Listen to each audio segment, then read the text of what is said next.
Cambridge show is here today at St John's Innovation Centre here in Cambridge. And we're here to celebrate Cambridge Wide Open Day. Here with us today, we've got an awesome display of retro computer tech from the Centre of Computing History. And we've also got Cambridge Online and Sustainable Tech for Good, who are collecting lots of old tech that can be recycled. We're also going to be hearing from an amazing panel today, talking about tech from the past and how we can use that experience for tech for the future.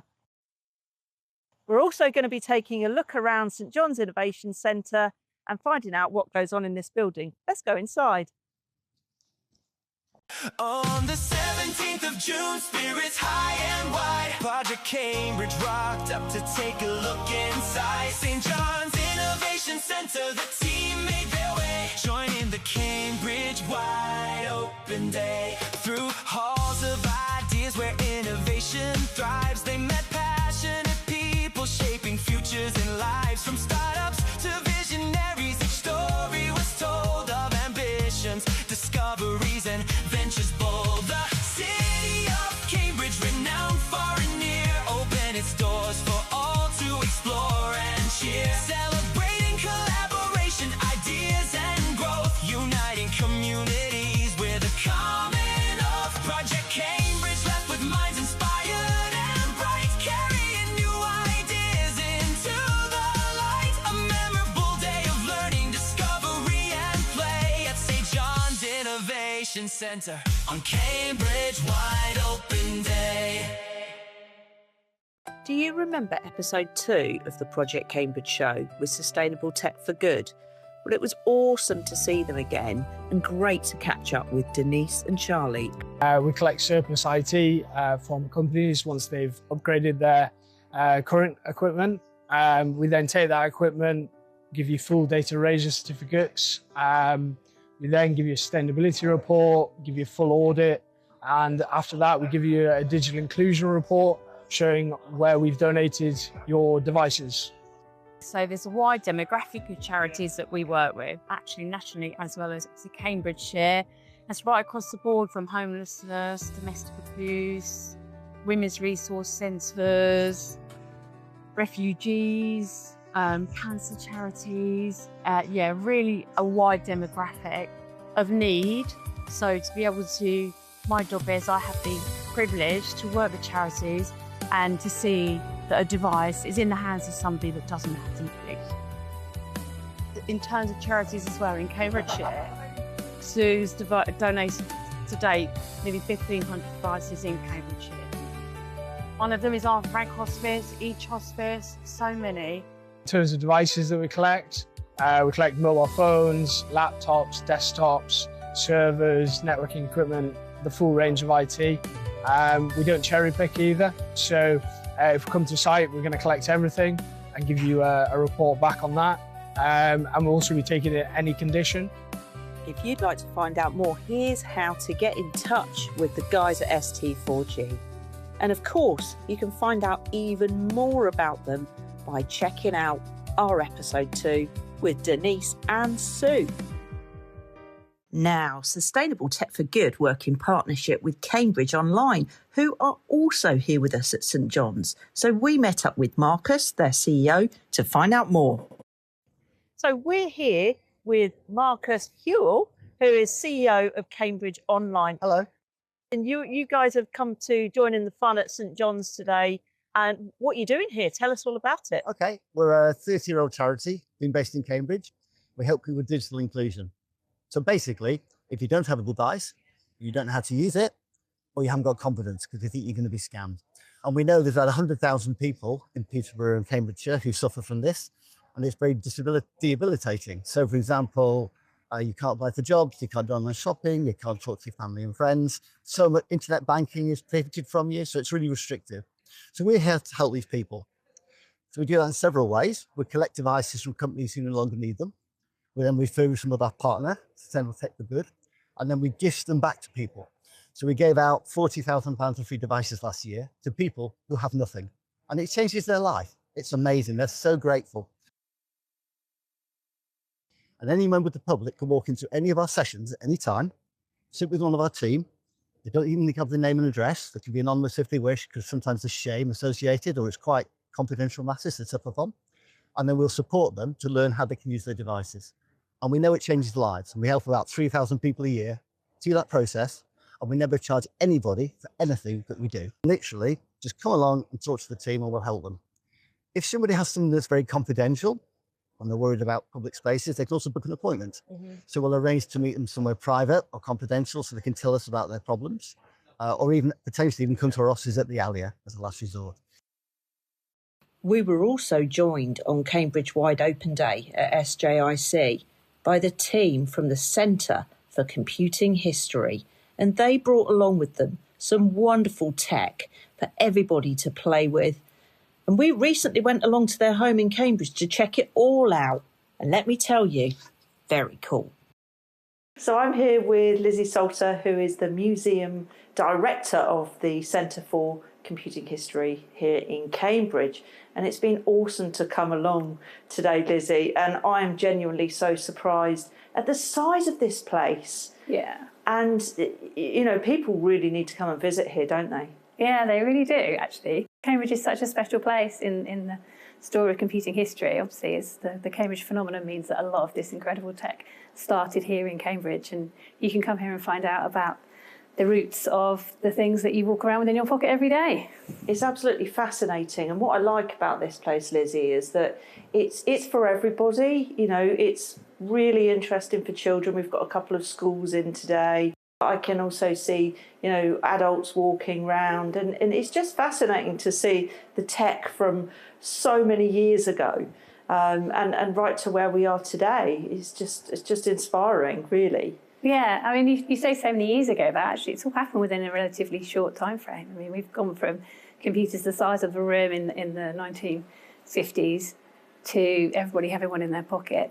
And then when people, the age of you and I, remember having the old 80s micros that when the computers went into the home, so, you know, the Spectrums and the Commodore 64s and all the gaming that we used to do. And the good thing about the museum is we make it as interactive as possible. So you can come and play on everything. You can do some coding. We've got a lot of the old BBCs, the first computer that went into schools. And you can do some BBC basic coding. We have workshops.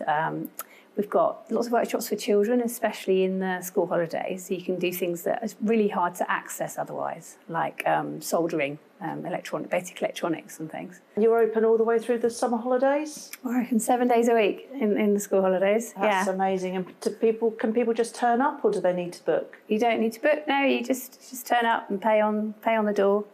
And then we have various, you know, special events happening. So you can check our website or check our social media to find out what's going on. And there's parking here outside. It's really accessible, just off Coldham's Lane, so not too many, 5 minutes from the Beehive Centre. Yeah. It's really easy to get to. As Cambridge Wide Open Day was an incredibly busy day at St John's, we rocked up to join them on another day so we could find out exactly what goes on and meet some of the team and some of the tenants. I'm here with Leanne Davidson-Town, who's marketing manager here at Cambridge Wireless. And Cambridge Wireless are one of the tenants here at St John's. Thanks for joining us today, Leanne. What do you think of St John's as somewhere to work? I absolutely love it. What I love about St John's is the fact that there's loads of places around to walk, the pods and spaces for you to have a little quiet moment to yourself if you have a meeting or a phone call. There's a little cafe upstairs that do iced coffee, and there's the canteen where you can buy hot food or sandwiches. And all the meeting rooms have got aircon, which is especially important if it's really hot. So you can easily book a meeting room on the system. We all actually have lunch as a team every week in the canteen, which is great. They are great at putting on events for all the tenants. There's posters around that talk about the different events and activities that they have. And it's really easy to get to as well, as it's just off the A14. CW are really busy at the moment. We've got a couple of massive events coming up. We've got CW Tech, which is happening in London on the 8th of July. And then we've got Cambridge Tech Week, which is the 14th to the 17th of September, right here in Cambridge. I'm often walking around, going for my morning coffee and seeing a couple of our different tenant members speaking to each other, having meetings together because they've seen that they've got synergy with each other and they've decided to collaborate. And that's exactly what we want to happen here, is people rubbing shoulders, bumping into people that could be helpful to their business. What we find is that a lot of our companies are doing light manufacturing. Your room is completely as you want it to be. You can set it up as you want to. So lots of our companies will have some sort of workbench on one side of their room and then desk and office space on the other side. So they're very multifunctional rooms that people can use as they want to. We have arranged for lots of different people, lots of different types of founders or companies at different stages. So we have virtual tenancies for people wanting to start out, get a business address, access our community and our support services. That would be the starting points. And then we meet with those virtual tenants, we chat to them, help them grow their business into becoming occupiers here. That could start as a single desk going up to space for 40 people. So we try to help them grow through that whole journey to succeed, make their business what they want it to be. Next year is our 40th anniversary. We've seen some great success stories of people coming through and growing out of the centre. So Jagex were in the centre and had a really amazing growth journey here and then outwards. One of our more recent stories of great success being Forefront RF. They started in the centre. They took a space in the centre here and then have grown out into the park. We've had Autonomy for one of our founding, one of the first companies in the building, and went on to do big things. All the people so friendly. Even all the people that come in, they're all hi, hello. Everybody gets on.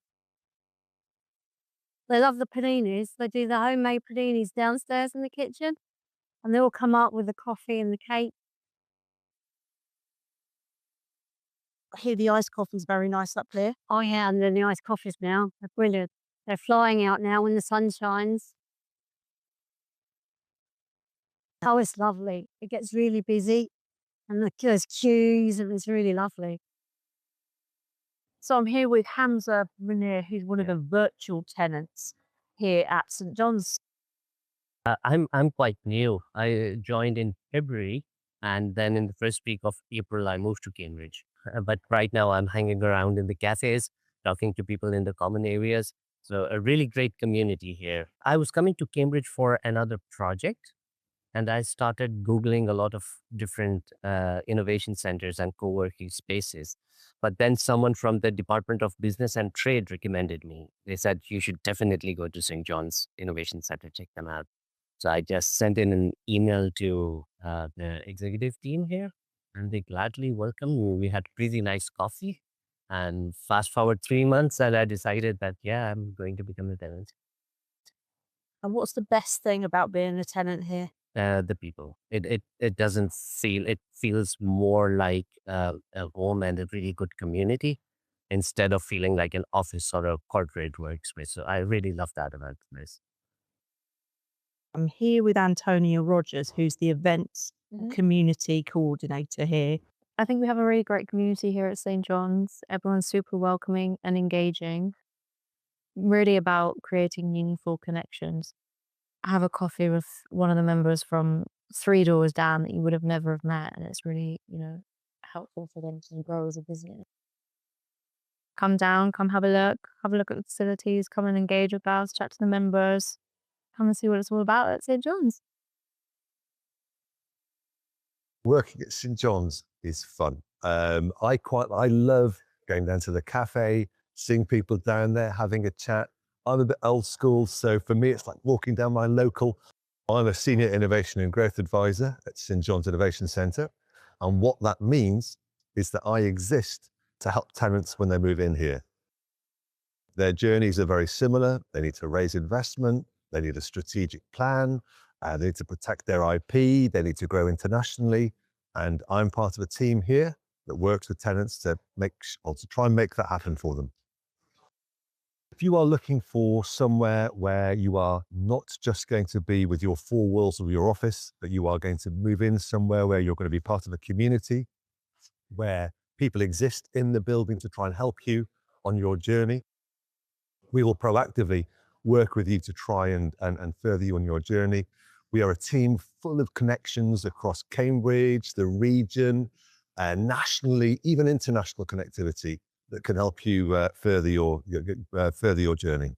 What we really relish is making sure that people know each other, so that that connectivity, that create that serendipity that can hopefully create sweet music and magic for the tenants. I look after all of the business support activities that we run at St John's Innovation Centre. So we've got a team of 15 people, and we provide support to our members, whether that's physical tenants or virtual, and they can come and access our team at any time to help them with challenges that they may have with their business, or opportunities, depending on where we can add the most value in the support that we give. Put on lots of activities, whether that's events or meetups. My team is really active, meeting the companies that we have here in different places across the building, in the cafe, in our meeting rooms. So we have a lot of activity going on a daily basis. We were given the opportunity by Anne Fisher to lead the work of Women for Technology over the last 12 months. And we've had a couple of launch events, one in Cambridge, one in London, which were fantastic. And ultimately what we're trying to do is build this network for women leaders, a safe space for those conversations that you might otherwise not have an opportunity to have, build your connectivity. And ultimately what we are trying to do is ensure that we have more women C-suite positions on boards, and that we help with the fundraising environment for women-led businesses, which we all know is really tough out there. So we're trying to provide opportunities, networking and events to have an impact on that. North Cambridge Academy, which is a secondary school which is very close to here. Can you tell me about some of the things that you've done with NCA? It started off in a small way. We provided dresses and clothes for a prom event, which was really good fun to offer up that opportunity to our members as well. And we were able to provide a really fantastic selection of clothing for their students. And then my team, we have been involved in putting together a library for the school, which has been a fantastic project to work on. It's been a great excuse to go out and do some team building with my team, as well as deliver something fantastic for the school. We really enjoyed working with the students. They now have a fully functioning library. For more information on St John's Innovation Centre, here's how to get in touch with them. So here at St John's Innovation Centre again with CEO Barnaby Perks. Thank you for having me back at St John's, Barnaby. Pleasure. I joined in March 2024. I've been coming here since the late 90s. Wow. And had offices here various points since I think 2008 I first had an office here. So I knew Walter in the old days, and David and everyone else through the years, and so it's been part of my Cambridge experience. So Barnaby really is part of the furniture here. I think it's fair to say, isn't it? Yeah. So just a few days ago, we had the Cambridge Wide Open Day here at St John's, and it was a wonderful, wonderful day. And we were here all morning with you.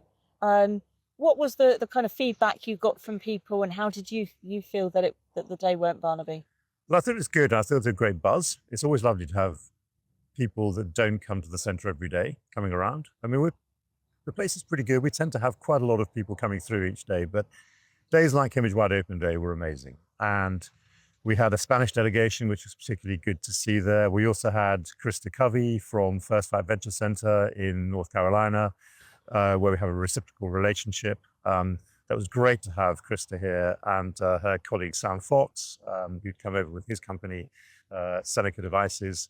And the amazing thing is that you can use those days to discuss controversial subjects.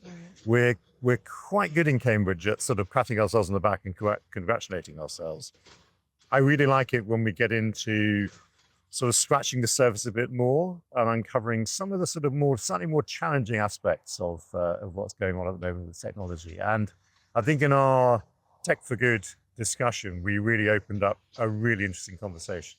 It certainly was. I mean, it was packed out. It was standing room only at the back of back of the Sanger Suite, wasn't it? It was. It was a really good vibe in there. Well, the whole morning, all 3 sessions we had were packed out. It was just fantastic. Yeah. Yeah.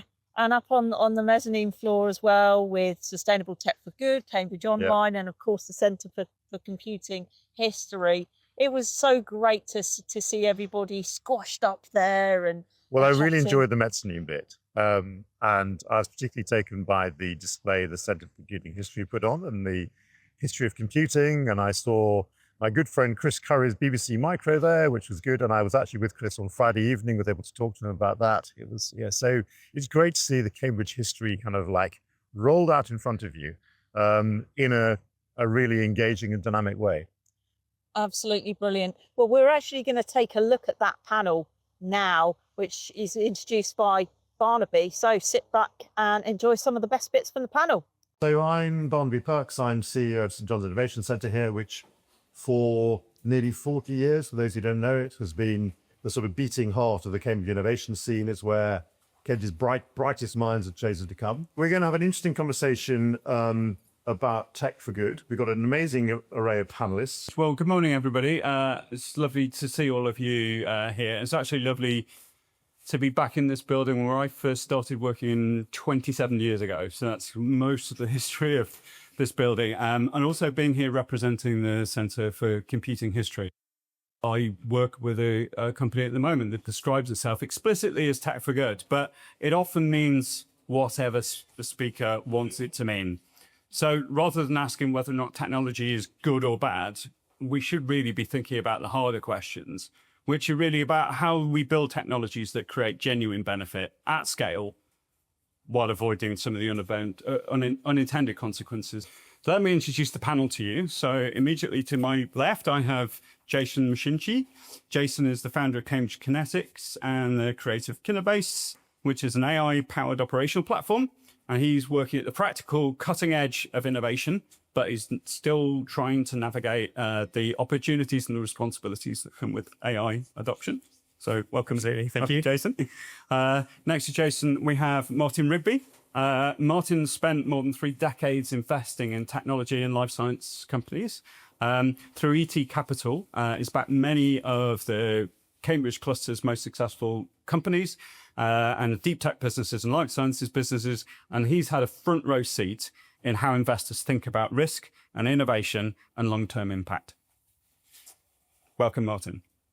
Next to Martyn, we have Katherine Gobey. Katherine is an R&D scientist whose work has spanned plasma technology, battery recovery, solar energy, climate tech, and commercialization. So Katherine's bringing the perspective of someone who's worked on the technologies intended to solve environmental challenges, but dealing with the realities of getting genuine innovation into the real world and into real markets. Yeah. So welcome, Katherine. Thank you. And last but not least, at the far end is my colleague from the Centre for Computing History, Nadirah H. Nadirah leads our Broken Tech, Broken Earth project at the Centre for Computing History, and that seeks to explore the environmental and social impacts of digital technologies. So her work is sitting on the intersection between public engagement and helping communities to understand and engage with the impact, good and bad, of the technologies that they are interacting with. So welcome, Nadirah. Thank you so much. So ladies and gentlemen, this is our panel. First question. So I really want to think about this question of what we mean by tech for good. And Nadirah, if it's okay, I will start with you. A lot of technologies arrive wrapped in optimistic stories and positive stories. And we've seen this with social media, for instance. But for you, what makes the difference between a technology that's genuinely good for society and a technology that's just marketed that way?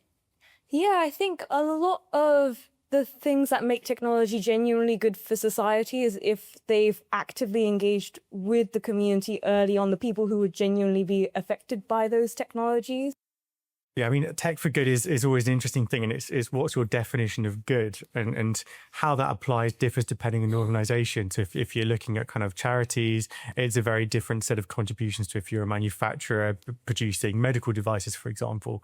And actually, obviously, with AI and the emergence of a tool that is super intelligent and is basically a genius in a computer that you can have on tap, a lot of it comes down to is a force multiplier and what your organisation can achieve and what you're doing with that. So I think organisations organizations that have clarity of thought, have the ability to understand what they want to do, have social credentials and kind of good intentions at the heart of what they do, can leverage these tools to achieve more than they could in the past. But a lot of it comes down to the individuals using this technology and using AI and applying it to real problems, which I think is kind of where a lot of the leverage is going to come from.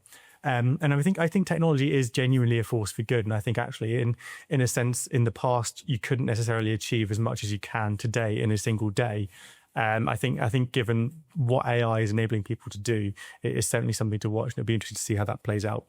What kind of evidence do you think would convince us that a technology is genuinely delivering positive impact rather than superficial? I think my first question will be, we say tech for good, but it's good for who?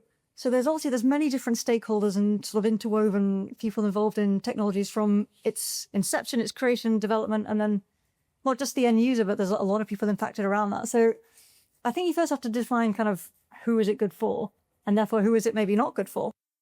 There's some really good work in businesses that are trying to quantify the impact that their technology is having, which then gives them kind of an edge on, there's a lot of greenwashing allegations. If you can put numbers behind things, putting numbers to things is really effective, but it needs to be done in a way that doesn't just become part of greenwashing. It needs to be verifiable and trusted. And sort of we need to be able to make checks on that to make sure that people are having the impact that they say they're having, that it is positive. But that will be used then for them to say, this is good, because we followed the whole trail front to start. Yeah, and metrics are always an interesting one because you improve what you measure. And actually, if you don't put the right KPIs and right targets in place, actually, you could be making busy work for an entire company. You spend longer trying to pull together numbers that give you an indication of your environmental impact versus doing work that will actually cut that environmental impact. So I think organizations have to make sure they measure both and measure the right things as well, not just putting in place numbers that then distract everybody from actually delivering those gains. And I think in terms of impact and intention around this stuff, it is putting the right targets in place. It's making sure you understand why you're doing what you're doing, and applying AI and tools like that in a way that are pushing the organization forward towards whatever its goals are. And setting those goals very carefully is obviously the job of a business leader, but you want to make sure those goals help society in general. I think you make a good point there about you manage what you measure, and that can be helpful if you're measuring the right things, and it can be pathological and drive things the wrong direction if you're just optimizing around a number that you can measure rather than a number that has meaning. I think it needs to really start from the very beginning. So the early stage kind of ideas and innovation. So kind of with my background being in R&D, we do a lot of things with like hazard and hazard. When you build a new system, you will do the risk assessment of what if this hits someone in the eye, or what if this valve blows or something. Something I would really like to see would to be from the very start of a technology, a risk assessment that doesn't just kind of do the like hyper-local effects and the short-term effects, but what is the risk to society of this? What is the risk to the environment of this? So I think it needs to start from the very beginning. It will need to be applied to the big companies, established companies already, but that's a huge undertaking. And the cat's already out the bag then. So I think it would be great if companies to begin with, and maybe part of the kind of funding of early stage ventures is, have you done a risk assessment, not just, for this machine in this location, but for your technology as a whole, and what impact is this going to have on society? I think a very timely example is the social media ban that's been announced in the UK recently. Social media it became big, I guess, kind of like 10, 15 years ago, maybe. And at the time it was in a way positioned as tech for good, because it was like, we can all connect with our friends and our colleagues and we create communities, but maybe, people didn't foresee the actually really damaging effects that it's have. So when you're starting a new technology or a new innovation, that's when you should be having the conversation of, what are the risks? What is my risk assessment of, if this makes it big, even if it doesn't make it big, on the wider world ecosystem as a whole? But often, it's these startups that are less funded, have more constraints, that are trying to do the work, that other organizations, other bigger tech companies are, potentially, praising them, but they could also be doing a lot more.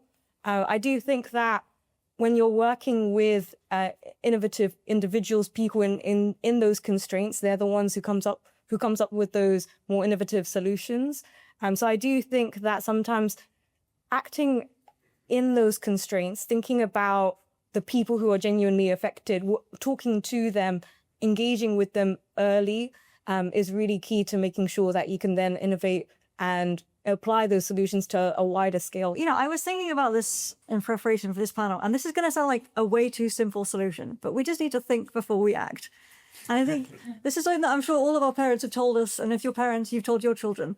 But I think there's, in kind of these new innovations when they come out, you know, whether that's kind of in academia or in the startup space or something, there's a lot of FOMO, and there's a lot of, you've got to get in early. And so people just act, they implement solutions, and they want to be part of that kind of early innovators and early adopters. And that leads to a lot of actions before people have really thought about the consequences of that. So I think, again, with the social media thing, you know, people just acted without thinking. I think with kind of AI has like a huge potential, and it's got a lot of great applications. And I think we're just starting to see the amazing applications of that.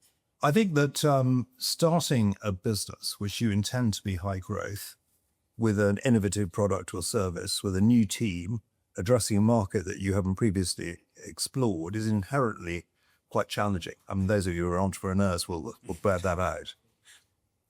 And I think that, you know, one of the things you've got to do is concentrate on the essentials. And we all know the essentials in the end is engaging with customers, finding out what they really need and delivering a product which meets that need, you know, solves their point of pain, and then turning that into a sustainable model that makes money over time. I think one of the problems with wider accountabilities is it makes that decision-making much more complicated. I think it's concentrating on the essentials in business is critical. The one thing that surely we want from entrepreneurs is adaptability, intelligence, imagination. And that feeds through in two ways. One is making sure the business model remains valid to your customer needs, but also the impact of your business model is long-term and sustainable. And I think I would accuse, you know, Facebook, for example, Meta, of not implementing a long-term sustainable business model. So, I have no confidence in Mark Zuckerberg's ability to achieve sustainability. But on the other hand, I think there are some fine businesses which have come out of the Cambridge cluster which have got very, very good credentials in long-term credibility and long-term sustainability. You do have to think forward. You have to project forward. Okay, so if it can do this now, what are these tools going to be able to do in 6 months' time? What are they going to be able to do in 12 months' time? If you go with this assumption these things are going to be smarter than humans, and I think they probably are already, how does that then factor into the design of the organization, the impact it has later, and how do you set the right goals around that? I do have a belief that humanity has the right intentions at heart, and everyone wants to look after themselves. They want to help grow the economy, grow the society, help grow the environment around them. They want to contribute. So I believe that's there. I think it's aligning people around those and then actually being able to spot when these problems are coming up and being proactive in terms of how do you educate people and how do you drive culture and environment in the right way to push this technology in the right direction. I think what's fascinating about this is that it is possible to remain mindful of these things and to take it step by step. I guess are a bunch of the real challenges when we go through one-way doors. So social media is one example, and children with smartphones is another. For those of us with kids of a certain age, you know, we're sitting there pretty much bitterly regretting the fact that our kids have had smartphones since year 7 and have been on social media since the age of 11 or 12. And as we've seen in Australia, even with a social media ban for under 16s for over a year, it's really not having a huge amount of impact in reducing social media use for children of that age range. And so, you know, it's impossible, I think, in both social media and smartphones and technology with kids to really pull it back in. And now we're just having to live with the consequences of this new world and we are having to adapt to it.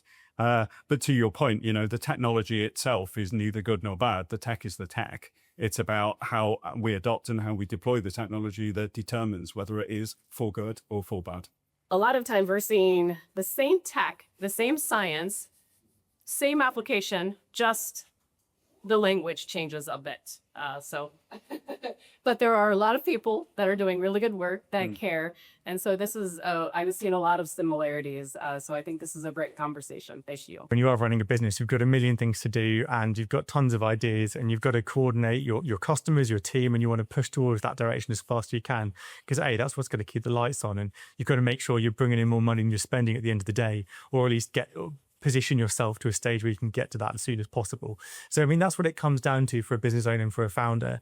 And I think a lot of what you're building in the technology around that then comes under that umbrella, and it works towards, okay, how do we make this sustainable?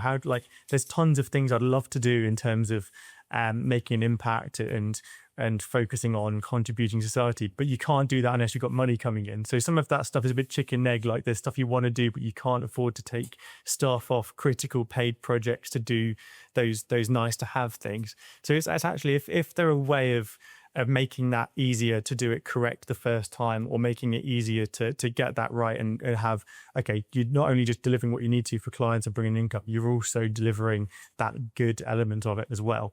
So I think that's critical. I've got a point there of the back, and then I'll continue. Let's turn into the tech for good bit again.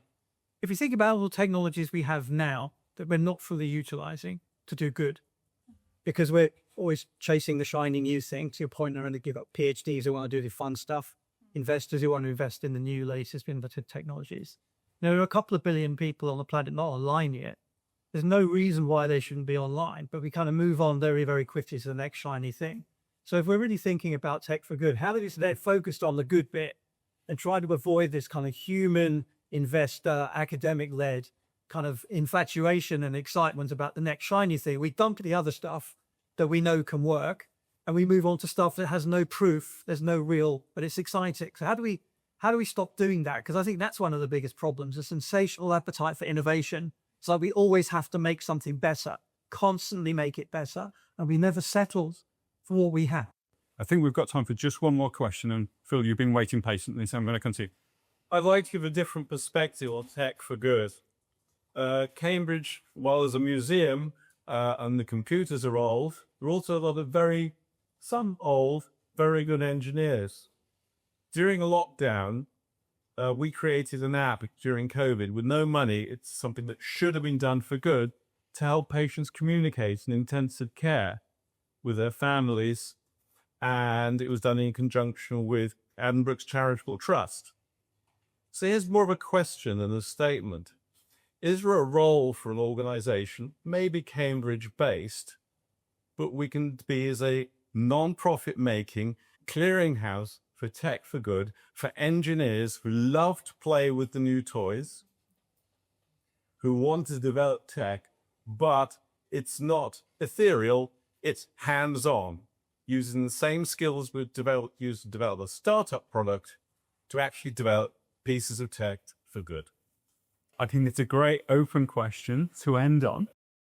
Thanks for watching, and we'll see you again soon for another episode of the Project Cambridge Show.